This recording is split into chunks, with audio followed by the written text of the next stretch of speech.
brought to you by V-Guard, co-powered by Sensodyne O Vimal বলো কথা Kesari. Associate sponsor UltraTech cement. Tannisha একটা post দেখাবো, মানে এই পোস্ট দেখার জন্য বোধহয় আমরা প্রত্যেকেই অপেক্ষা করছিলাম, কারণ শুভেন্দু অধিকারী বলেছিলেন যে 23 তারিখ তিনি একটা বোমা ফাটাবেন। আচ্ছা তন্নিশা, কি বোমা ফাটালেন বলো তো? আমরা বরং পোস্টটা দেখাই। এক্স হ্যান্ডেলে তিনি পোস্ট করেছেন একটা, পোস্টটা পিসিআর বিগ ওয়ালে যদি প্লে করা যায়, দেবের অ্যাকাউন্টে এনামুলের টাকা, হ্যাঁ এই যে নথি তিনি দিয়েছেন, এক্স হ্যান্ডেলে যে পোস্ট করেছেন শুভেন্দুর পোস্ট করার নথিটা আমরা দেখাচ্ছি লিমা। এখানে ক্লিয়ারলি লেখা আছে কাকে কত টাকা দেওয়া হয়েছে, এবং এই যে আরণ্যক ট্রেডার্স আপনাদেরকে দেখাচ্ছিলাম, এই যে নথিতে দেখা যাচ্ছে আরণ্যক ট্রেডার্স, এই আরণ্যক ট্রেডার্স এনামুল হকের নিজের এক্স হ্যান্ডেলে বিস্ফোরক পোস্টে এই দাবি করছেন শুভেন্দু অধিকারী। শুভেন্দুর পোস্টকে হাতিয়ার করে ইতিমধ্যে ময়দানে দেবের প্রতিপক্ষ হিরণও।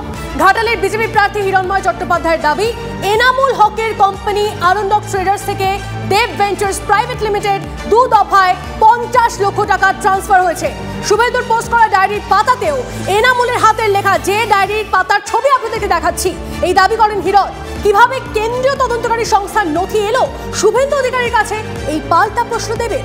আগেও বারবার গরু পাচার কাণ্ডে মূল চক্রী এনামুল হকের সঙ্গে দেবের যোগসাজশের অভিযোগে সরব হয়েছেন হিরণ। 6ষ্ঠ দফায় ঘাটালের নির্বাচন, আর তার আগে ফের শুভেন্দুর পোস্ট সেই আগুনে ঘি ঢালবেন। তন্নিশা, শোনা প্রয়োজন এই পোস্ট সামনে আসার পর হিরণ, তিনি ঘাটালের বিজেপি প্রার্থী, কি বললেন শুনুন।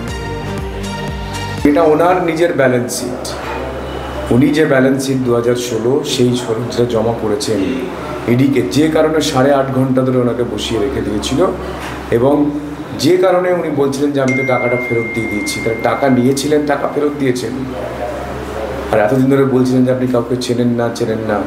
আর এনামুল যিনি আছেন এখন তিহার জেলে, তার ডায়েরির পাতা, এগুলো ডায়েরির পাতা থেকেই তো ইডি পেয়েছে। আজকে সারা বাংলা দেখুক, আমার কিছু বলার নেই, বাংলার মানুষ দেখুক যে কে সত্য কথা বলছিল, কে অধর্মের সঙ্গে আছে, এটা বাংলার মানুষের উপরে ছেড়ে দিলাম। যাকে নিয়ে এত আলোচনা হচ্ছে, এত বিতর্ক হচ্ছে, দীপক অধিকারী, তিনিও এক্স হ্যান্ডেলে পোস্ট করেছেন পাল্টা। সেই এক্স হ্যান্ডেলে তিনি কি পোস্ট করেছেন আপনাদেরকে দেখাই বরং, এবং তারপরে আপনাদেরকে শোনাবো দীপক অধিকারী এর পাল্টা কি বলেছেন। একদম প্রশ্ন ছুড়ে দেয় ইডি এবং সিবিআই এর কাছে, কারণ এই তথ্যগুলো শুধু ইডি, সিবিআই এবং হাইকোর্টের কাছে ছিল। এইটা শুভেন্দুদা কি করে পেল? তার মানে কি শুভেন্দুদার সঙ্গে ইডি সিবিআই ডাইরেক্ট লিঙ্ক আছে, কি যা ডকুমেন্ট এখান থেকে হচ্ছে ডাইরেক্টলি ওনারা কি একে পাঠিয়ে দিচ্ছেন? এটা আমার প্রশ্ন।